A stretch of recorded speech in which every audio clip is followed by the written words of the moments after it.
Welcome to Modern Homestead Alaska and part of the Every Bit Counts challenge. This is my pantry. Let's go. Hi,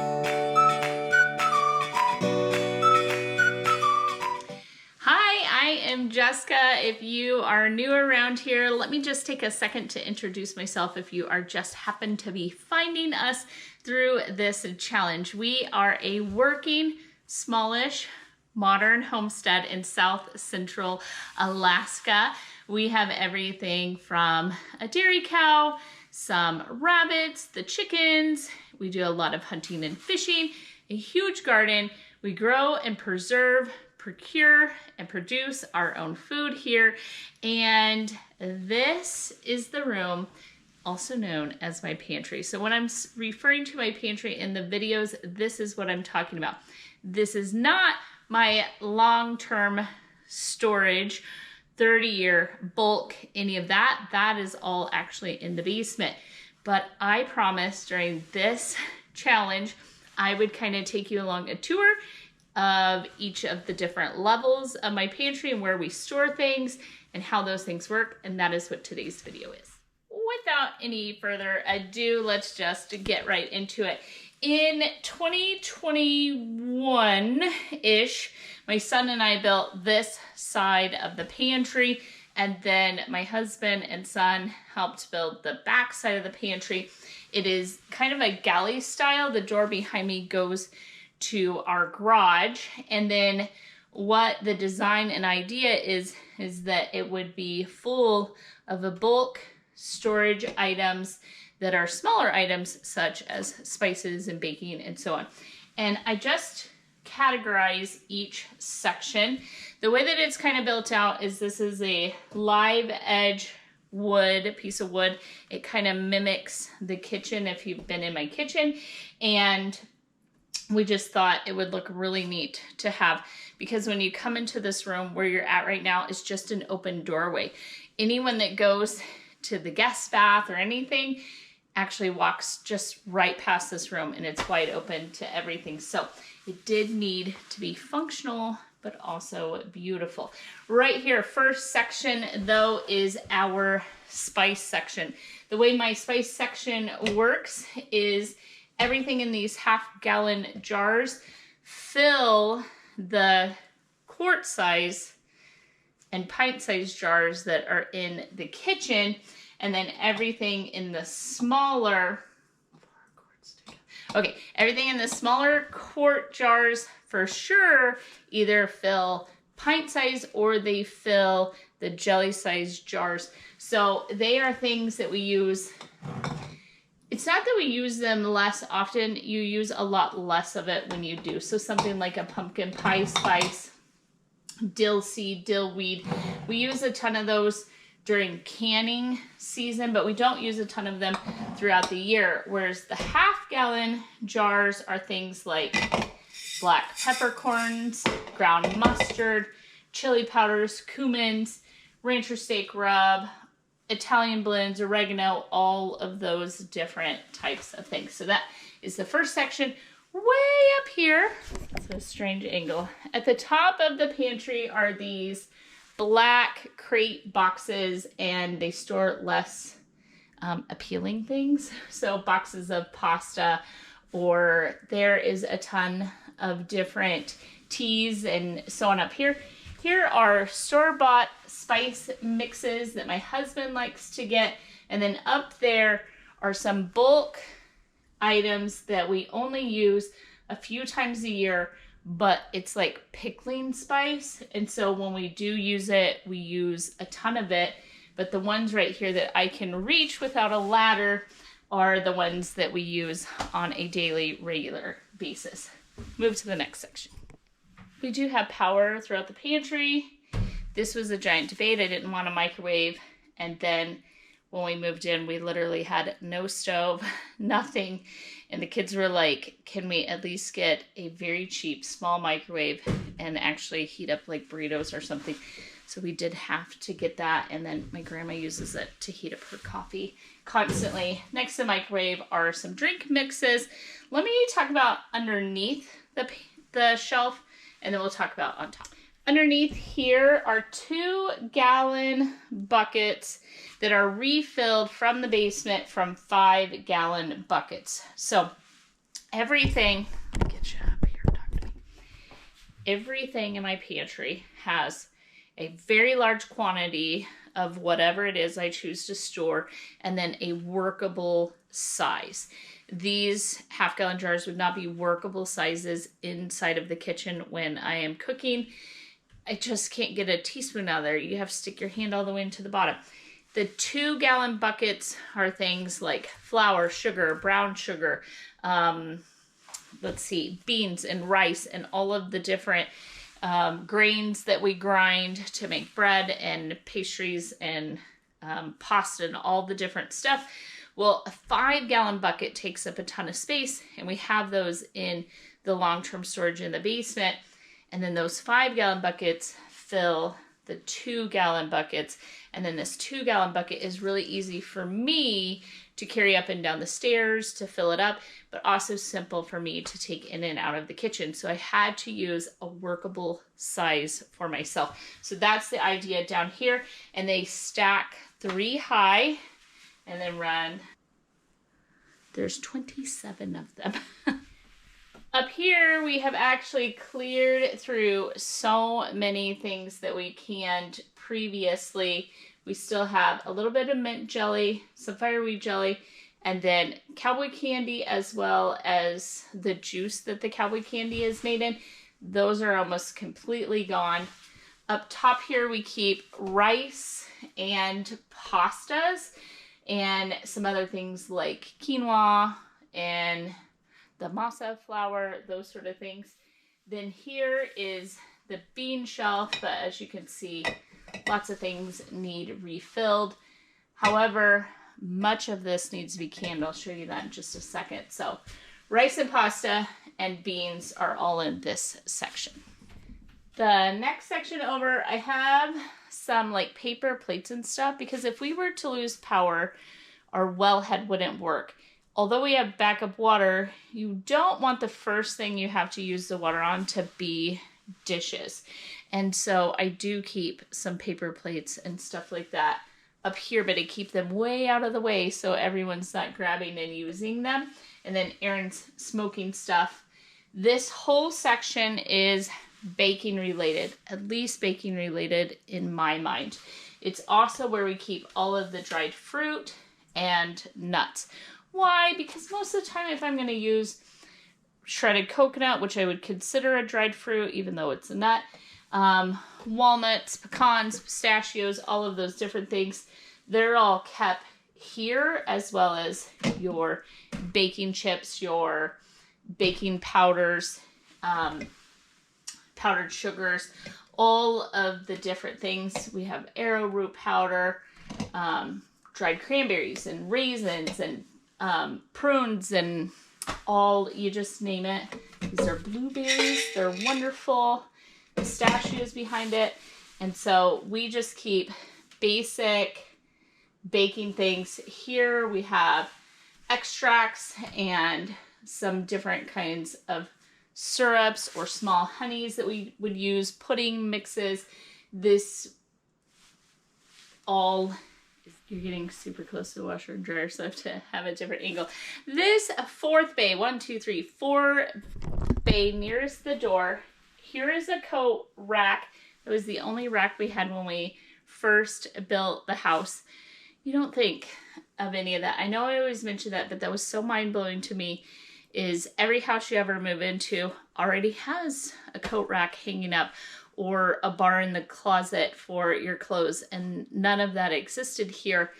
And we needed to hang stuff up, so the kids and I put this in. It works great because the washer and dryer are right here, but that's what's in this last bay. However, what we have here is really big bulk bags of honey from a company in Hawaii. Tilt you up.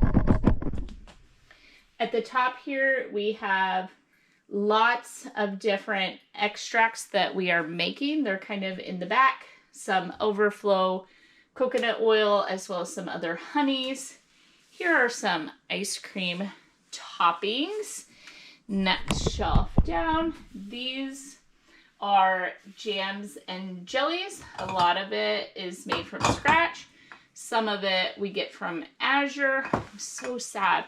I had put on my Azure order apricots so that we could make our own jam and jelly again, because Aaron uses this when he smokes pork, and they were sold out when it was time to ship here. So that was a big bummer, but I can buy apricot jelly from Azure. Okay, and then my sprinkle wall, because who doesn't love sprinkles? My daughter makes a ton of cookies, and so this is just a fun section. And then down here, we have our grinder, which right there is all of the different grains, but the main grain that we grind is einkorn. Einkorn into flour, and so we have some other Azure things here, some spelt grains, prairie gold, different kinds of grains, and then lots of 2-gallon buckets of grain as well. And then the grinder has its own dedicated plug. I just set a bowl here. That works fantastic. Jumping to the other side of the pantry, I am hoping by this winter that this will actually be what it was designed to be. And what it was designed for is for all of this to be canned jars of food. Let me just mute this. Sorry about that. These shelves are set to hold the 1/2-gallon jars of like freeze-dried things. And then these have all been used over the last several months. These are completely empty jars. They were full of beans and different things. And so now we're just down to, we have some beets, some different greens, some collards, all of the lard, which was an amazing gift from my friend. So that's leaf lard that we rendered down this winter and stored all of that up. Tons of empty space. So right here though, we have fruit associated things. So cherries, some apple sauces, they're like a pickled apple, which I don't think anyone liked that much, so I've got to figure out something to do with that. And then I keep my big pots and pans here, as well as down here. Down here I keep canning lids to just grab as I need. I have overflow in the basement. And then the different big pots that I use constantly. And our hope is to build the big island table. We'll have shelves in it, and those shelves will hold these things because there will be electrical in it, as well as some other stuff. It'll all be hidden from view, and then I will be able to turn all of this hopes and dreams into canned goods, like I was saying, and all of this would be moved elsewhere. But for now, I have to have a place to hold the Ninjas and the Instant Pots. I have a countertop pressure canner and an Instant Pot, so that's what is over there, as well as the different mixers and things. These shelves were completely full as well. I am down to 3 large jars of black beans and 1 of red beans. That is all the canned beans I have. We do have a bit of broth stocked up, but this whole shelf was completely full of broth. But we use at least 1 a week, if not more frequently than that. And so I keep them in 2 different sizes. I do like the pints in case I'm just making a quick gravy, or I throw it in something. And then I do like the quarts, and they're different colors from cook time and bone broth and all of that. And then they're so full of like amazing fats and such. Anyway, all of this comes from our homegrown chickens. And then we're down to, this is all the canned chicken we have left. We didn't care for this, so when I need to make dog food, I've been giving them that. However, this is the smoked salmon Aaron and I made, and it is an amazing treat. And then I have some, if you followed me when we canned potatoes, that is all that's left. I want to do most of my potatoes canned this year. I get it. I get it with the potatoes. It sounded so crazy to me, and it's not something that I ever would have bought canned in the store. And I canned the potatoes so that they wouldn't go bad. And the ease of frying those up, which is our favorite way to eat them, is just kind of pan-seared with a little bit of butter. They're so quick and easy. I don't know why I never knew this. I didn't grow up with that. And I had never seen anyone do it that way. And then I even forgot, it must have been like a TikTok or reel or something like that, that someone was frying up canned potatoes, and I was like, that is it. That's what I'm gonna do. Okay, and then at the very bottom there are oils and vinegars and some store packaged things all the way down at the floor. So I wanted to just take you on a tour of each of the spaces, kind of introduce you to the homestead, and then show you the amount of work.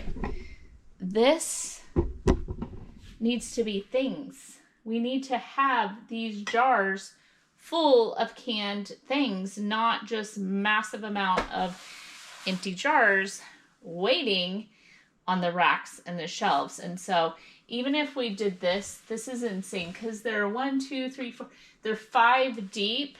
And however many, 1, 2, 3, 4, 5, 6, 10, you can do 15, 16 rows across. And so that's an insane amount of empty jars that really do need to be food for winter. And they need to be things that aren't novelty items. And the mint jelly is great once in a while, but it's not a jelly that we're going to eat every week. I like the collard greens. I only eat them certain times of the year. The pickled beets, only my grandma and I eat, and so on. So we don't need novelty items. These need to be pinto beans and black beans and things that are easy for me to grab and start making dinner with. So I hope you enjoyed that tour. Let's get on with the rest of our day. I hope you enjoyed a little brief look at my pantry, and now I need to package up some freeze-dried things. The first thing we're gonna do, so the freeze dryer is currently on defrost. After I run several things through it, I need to defrost it, and it's doing that. And I'm not sure, but I wanted to show you these beets. Okay, first of all, the color in freeze drying them is just absolutely amazing. So I'm gonna put the whole ones down in the bottom. Now these are the ones we're talking about, like powdering up and doing different stuff with them. And I don't want to put them in Mylar just yet until I have had a chance to kind of work with them and decide exactly, do we want to keep doing it this way? Is it worth, storing long term? How much of it would I use? Because it's not as much as one would think. But look at the colors, the candy stripers and the orange ones, just beautiful. So right off, I'm gonna throw a couple oxygen absorbers in there. And then that's just gonna go on the shelf. Beautiful. Look at that. So what we're thinking with these is that they would be kind of like chips. And in the end, when we get a bunch of stuff freeze dried, we thought it'd be really cool to do like some snap peas and green beans and all kind of things that they make like those veggie straws out of, and throw them in a bag, and then have maybe one of the seasoned salts that we made from freeze drying, onion or garlic, maybe ranch seasoning, anything like that. but kind of top the freeze-dried veggies and have like a take-along snack. They're dry, crisp. Well, it was the shell.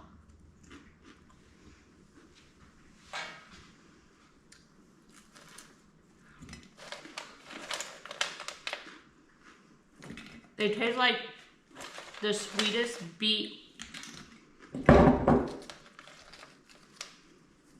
They are. Yep. You guys, they are so good. I'm gonna stick a couple over here. I'm gonna snack on between the teams. Oh my gosh. They kind of stick to your teeth after they, anyway, I'll have to check that out. They are so good. You guys, 10 out of 10. I am recommending you roast and freeze dry some of your beets if you have a freeze dryer.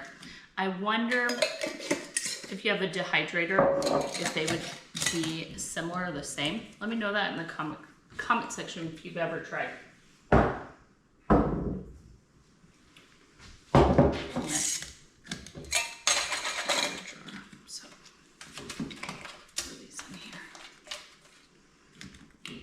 I am mind blown. Those are 2 half-gallon jars, so 1 gallon. Let me clean this up. As I was washing up the beet trays, getting ready to, really quick, we're gonna process the cauliflower rice. I am trying to think if I have enjoyed anything freeze-dried more than I did those beets. And I cannot think of a single thing. Aaron's favorite thing is cherries. Freeze-dried. And the other stuff just seems like useful and helpful, but that just made like a snack. Have you ever, I know that I'm on a tangent now, stick with me. Here we go. If you ever do like juice cleanses or these health cleanses or whatever, they give you beet juice in the morning and they say it will give you as much energy as coffee or tea. And then it just really, really boosts the system. It really is amazing stuff.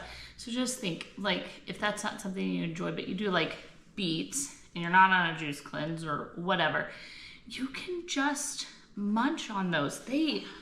I'm a little mind blown. So anyway, my mom grabbed these out of the freeze dryer for me while we were fishing. And this literally looks like lavender flowers, the purple cauliflower rice. It did fantastic. I am gonna do these in Mylar because for whatever reason, I'm not on a cauliflower kick right now. I am gonna go ahead and write the color because I don't have the bags that are clear on the back. So we were talking about why we're doing so much freeze drying and how, as we pop back into the videos, that I like to show you how things kind of turned out. I do enjoy the freeze drying. I think dehydrating is a similar thing. I never got super into dehydrating. I do dehydrate some things. However, I do think with the freeze drying, because the length of the time the food lasts, and then if you had like a power outage or you had something happen and you're really worried about your freezers, having a bunch of stuff moved over into freeze dried that just really is unaffected. It's really lightweight to store and it doesn't take up space as far as like the heavy weightness of glass jars and whatever. And just because I store them in glass jars, that's because we're trying to use them out of the pantry and I don't want to be wasteful of the Mylar bags. So I am trying to super freeze dry in this series this time, because I just don't think I've utilized the freeze dryer enough. And I really would like to know better what turns out fantastic. So let me just finish getting all these in bags.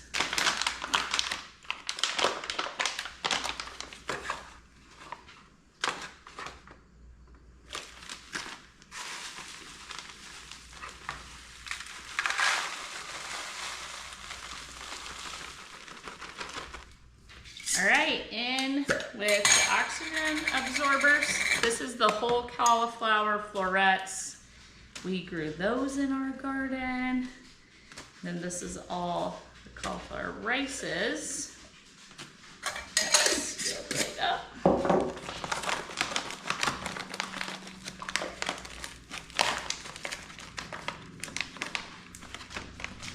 And then using this, it came with the harvest right. Look at me doing it backwards. Here we go. Enough? Okay, I had bumped the knob.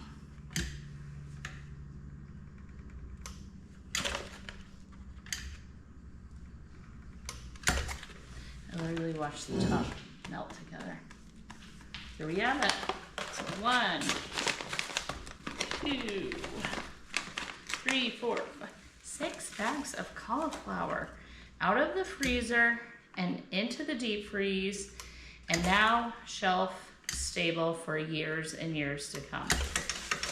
We also don't have an aggressive amount. I mean, this is plenty freeze-dried cauliflower rice, so probably not something I would run to the store and get a bunch of cauliflower. I still have probably 10 heads of cauliflower left in the garden. My favorite way to eat that is to just blanch and freeze it. Well, fresh eating, then blanch and freeze, and then of course freeze-dried or something beyond that. Cauliflower is also really, really good to put in some sort of brine, pickled, fermented, all of the different things. Let me know that too. How do you use your cauliflower? I just really, really like it with some garlic butter roasted in the oven. Just as a side dish.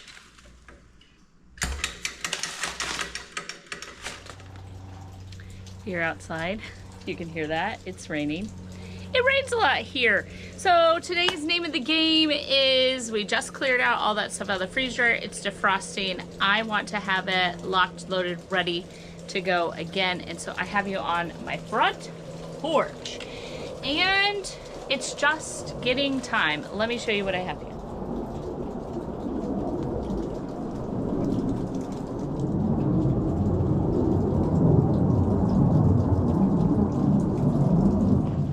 Starting right here at the top of the planter, this is mint, and it has done amazing.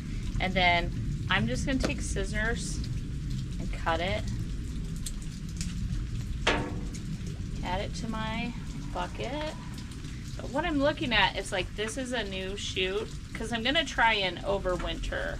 Mint will overwinter, catnip will, a lot of the different things I can keep and then just restart next year. And so I'm gonna be pretty harsh on it, but not overly. Like, this is a beautiful brand new. And I think I'm just gonna leave this mint just right here as the topper of the planter. Birdo, you are not help. My dog is right here, and he's just standing over the top of it.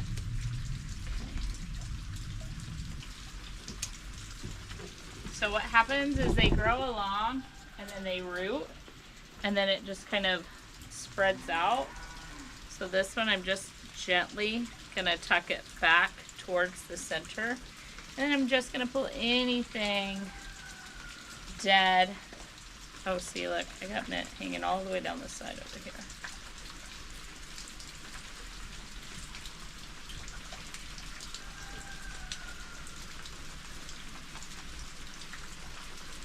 Just knock it off into the soil. It'll just go back into the plant.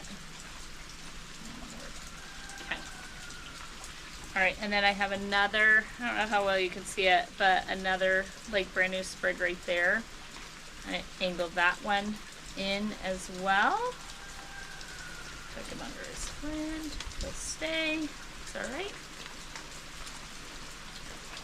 And so pretty harsh trim, but this mint top will come back. In fact, I've already harvested this once. And the next thing I'm gonna harvest off of here is this. And this is cilantro. I grow it from seed, and I have another one just like this out in the garden that is doing just as beautiful, and it's not going to seed. That's parsley. I lied. This is parsley. It smells amazing. They're in the same family.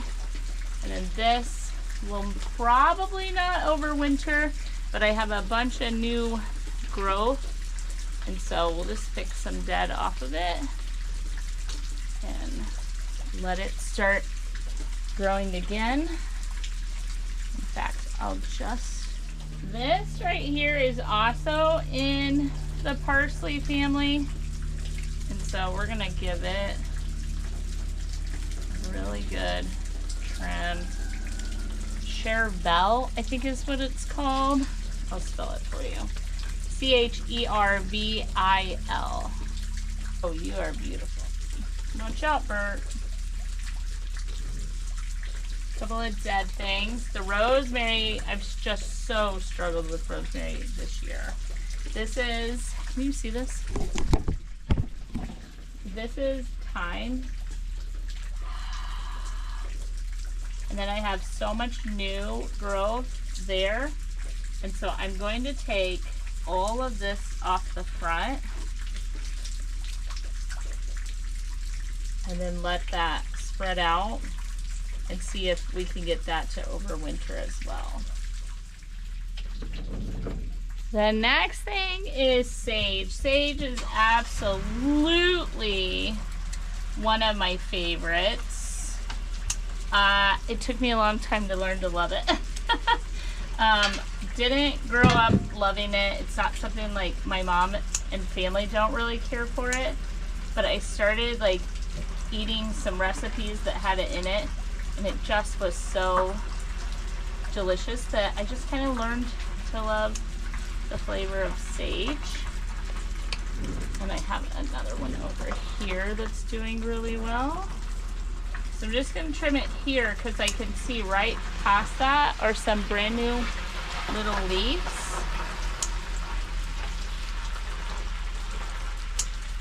So try not to cut off what could possibly grow a little bit, and I'm hoping either to overwinter or at least try and put some of these herbs with maybe grow lights. Try to have some during the winter. See, these are all brand new little sages. And now my planter looks just super sad, but that's okay. What a beautiful harvest. We'll see how far this goes, and then I might have to run out to the buckets to get a few more herbs. That won't be a problem. I think what I'm gonna do is clean each group. So I just want all these mint leaves. I'm just throwing them in the bowl. This is a salad spinner. It was a gift from one of the subscribers, and it's been used.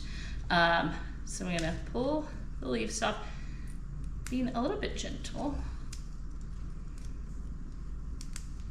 And I am gonna rinse everything. So any scraps are gonna go to the chickens.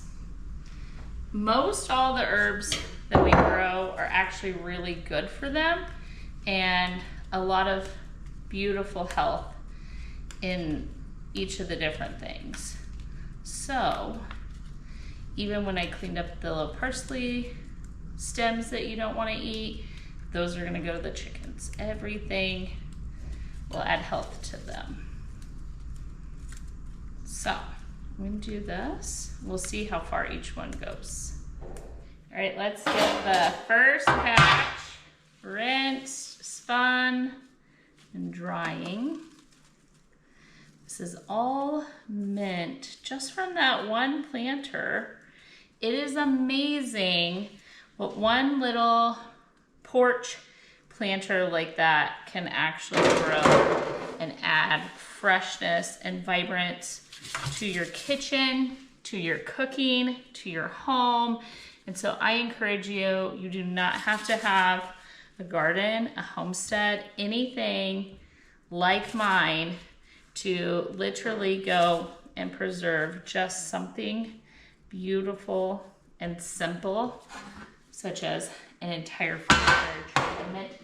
I have my water, so I'm just gonna go ahead and steal a couple sprigs for myself and then just kind of chew on that all day. Well, I'll keep refilling it, but there we go. First tray down, mint, woohoo! All right, let's keep going. I think next year, one of my biggest garden things though, is to really step up the herb game. And then the other goal we have next year is to learn to seed save and how to choose like the best fruit to continue letting it grow so that it produces all of the seed and those sort of things. So I'm really, really looking forward to just learning to do better. Like I look at this sage and I almost hang on to it too long because I'm like, oh, I'm really gonna want that later. I'm really gonna want that later. And I want to kind of get the feeling next year when I look at the herb buckets, like, oh, I can use that. I got to use that now. I got to use that now, instead of trying to hold on to things for when I really, really want it, because I'm just not growing enough in the realm of fresh herbs that I feel a little bit like guilty. Is that a common feeling when you see something grown in and you're like, if I use the rosemary today, I can't use it when someone else comes over? I don't want to feel that way. I want to feel like, this is overgrowing. I have so much of it. I should use it every single day. So right there off the porch, we filled 4 full-size trays. I do have some rosemary and other things out there that we could have filled in here. However, I'm gonna run to the big garden. I'll be right back. It won't take you long. I've shown you a bunch of the garden, and you can look back at some other Every Bit Counts challenge videos, especially the very first one, and it will show you the full big garden. I just need, if I can grab a little parsley, I might, but I need something to just fill this last 5th tray, and I'll be right back. This is not even the whole plant. This is the giant parsley, and it's growing right between the garlic's on the outside, and then there's a row of onions, and I just planted some random things throughout the center of that bed. This is only like half of the plant and the vessel I took out for it. So this is definitely gonna fill this tray and one more, but isn't that insane? And it tastes delicious. I did try it. It isn't souring or bitter. It just grew huge up here. So there we have it, 5 full freeze-dried trays of fresh herbs just grown right there on the porch, with the exception of I even overcommitted on the this big fat flat leaf parsley. I think that's a year's worth. Once it's in the freeze dryer, the 2 whole trays of it, I think that's gonna be all that we're gonna need. We use it for fresh eating and everything else. So mint, sage, thyme, parsley. This is chocolate mint. This is a different kind of like parsley family, and then another one of the parsleys. And there you have it. I hope you enjoyed today's video. I hope you do find something this week to be grateful for. I hope you are blessed, and I hope you choose to stick around. You can do that by hitting the subscribe button. When you ring the bell, you'll get notifications, and you won't miss anything we do here on our channel. And moving forward, I really enjoy having each and every one of you in my kitchen and part of my family. Thank you for being here today. You're truly appreciated. I'll see you soon.